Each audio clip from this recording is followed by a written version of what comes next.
back to my film and TV channel. We're going to have a look at, yes, a big budget. I think about $250 million, this one. That is a big budget. I had to look twice, and that's what it says on Wikipedia.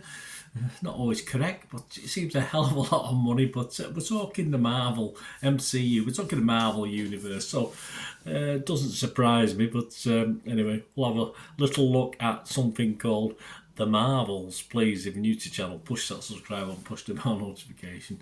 It'd be great to have you on board. Obscene amount of money, isn't it, really?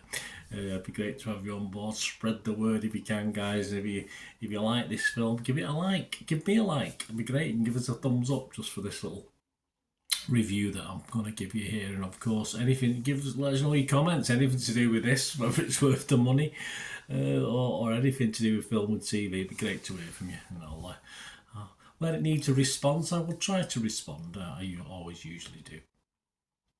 Right, so yeah, 12A certificate, which is fair enough. Probably a 12. Yeah, 12 probably would have been fairer. I think A's pushing it a little bit over the top. 105 minutes, a Marvel film under 2 hours. Amazing. I love it. I always complain they're too long, even though the big budget stuff.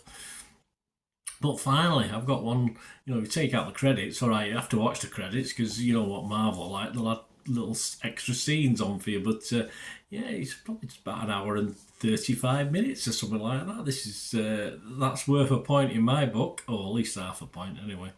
Yeah, staggering stuff. And of course, it's a superhero film based on Marvel Comics featuring the characters Carol Danvers, stroke Captain Marvel, Monica Rambeau. She got a name, she might get one in this film, and Kamala Khan as Ms. Marvel, of course, and it acts as a sequel to the film Captain Marvel from 2019, a continuation of the television miniseries Ms. Marvel from 2022, and the 33rd film in the Marvel Cinematic Universe. Yeah, it's all very confusing to me, my poor brain can't cope. The film was directed by Nia DaCosta. I think this is his first outing for Marvel. This stars Brie Larson as Carol Danvers, of course, Tiona Paris as Monica Rambeau, and Iman Vellani as Kamala Khan.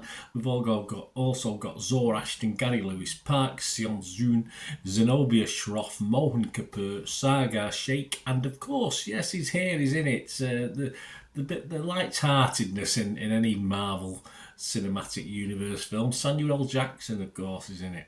It's the Fury. And it's about Carol Danvers, aka Captain Marvel, who has reclaimed her identity from the tyrannical Kree.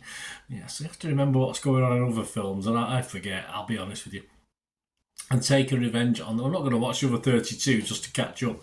And taking revenge on the supreme intelligence, but intended consequences see Carol shouldering the burden of a destabilised universe when her duties send her to an anonymous wormhole linked to a Kree revolutionary. Her powers become entangled with that of Jersey City superfan Kamala Khan, aka Ms. Marvel, and Carol's estranged niece, now Saber astronaut, or Saber astronaut Captain Monica Rambeau, of course. So we've got the three main leads in this. We've got a baddie as well as a female, so it's an all-round female extravaganza.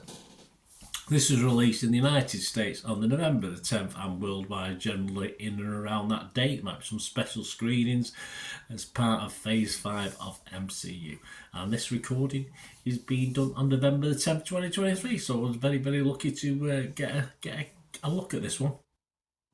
The scores as at the 10th of November 2023, I can give you that. On the critics, Rotten Tomatoes, they like it. 61% positivity, not over the top, but 196 critics. And it just gets an average rating of 5.9 out of 10, so just 0.1 below my little watchable score. Very disappointing, really. But it's in the positive on the fresh and rotten. 119 fresh, 77 rotten.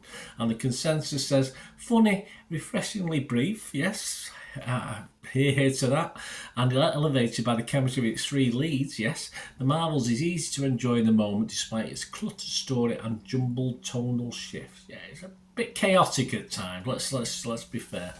Metacritic, the other side we look at, a little bit lower, yeah, only 51 out of 100 based on 49 critics. There was 20 positive, which is fine, but 22 were mixed and 7 negative. That's quite a high level of negativity.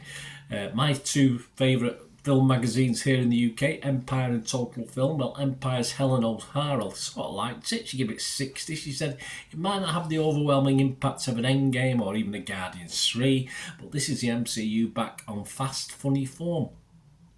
Neil Smith from Total Film, no, he didn't like it very much. He gave it 40, 4 out of 100.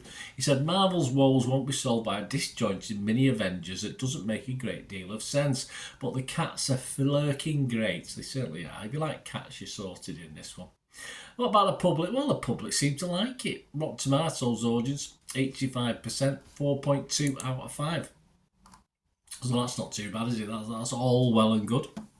As you'd expect, we've got nothing on Internet Movie Database, so I can't give you the public's opinion. If I'd waited just a day or two, I probably could have done, but I can't. But hey, we'll have to go with the 4.2 out of 5 on Rotten Tomatoes. So, based on that, the public sort of like it. The critics are a little bit mixed on it.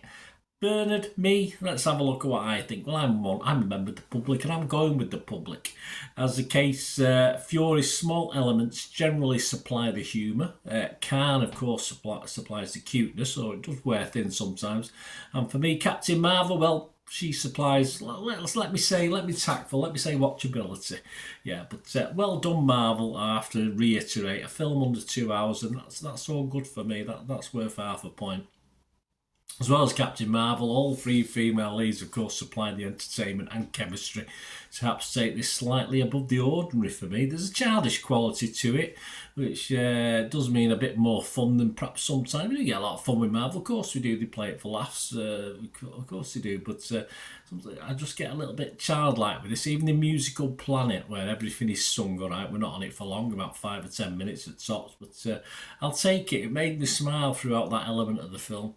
Possibly a more Disney feel to it, and this is where the childish element probably comes in, and this is why I thought a 12A was just a little bit over the top. I thought a 12 would have been reasonable. Possibly a more Disney feel than we've seen before, I think, in some of these Marvel ones, which generally I've been a bit unimpressed with. And yes, we'll mention the cats. The cat section is fun, especially the massive cat section with the little background track of Elaine Page. I'm sure it was Elaine Page. Sounded like Elaine Page anyway, singing the classic memory song from the Cats musical. But watch that. One of my favourite parts of this film, in fairness. The edginess does remain, though. You do still get a little bit of darkness from time to time, so that stops it getting a use certificate. That's fair enough, but it's all just good fun. And the bigger the screen, the better the film, I think. An extravaganza, very bright, very colourful, certainly keep you awake. And as I say, some of the Marvel films I've dozed off and sort of missed bits, but no, this one kept me awake. So I would honestly say one of my favourite Marvel efforts, and I've not always been a big fan, as you probably know if you watch any of my reviews. A bit more cartoon, a bit more like the comics, a bit more like the comics for me, which is what it should be. That's what Marvel is. It's basically a comic on the screen. So my scores, I'm going to be fresh on it, of course now. I'm going to be positive, and I'm going to give it, my extra half a point onto my watchable score. So I'm going to give it a 6.5 out of 10. It probably got a 6 out of 10 without if it dragged on for 2 hours. But keeping it for 20 minutes, 25 minutes under the 2 hour mark once you take out the credits, well done Marvel. More of the same, please, even though he did spend $250 million plus on it, which is a ridiculous amount, and I'm sure they'll get it back. I'm sure this will do over $1 billion at the theatres, but based on some of those scores, some people might think, oh, I'm not bothering with this, but we'll have to see. Let me know what you think, guys. Anyway, great to hear from you. Till we meet again, that's one thing, don't I? Please stay safe, everyone. Bye for now.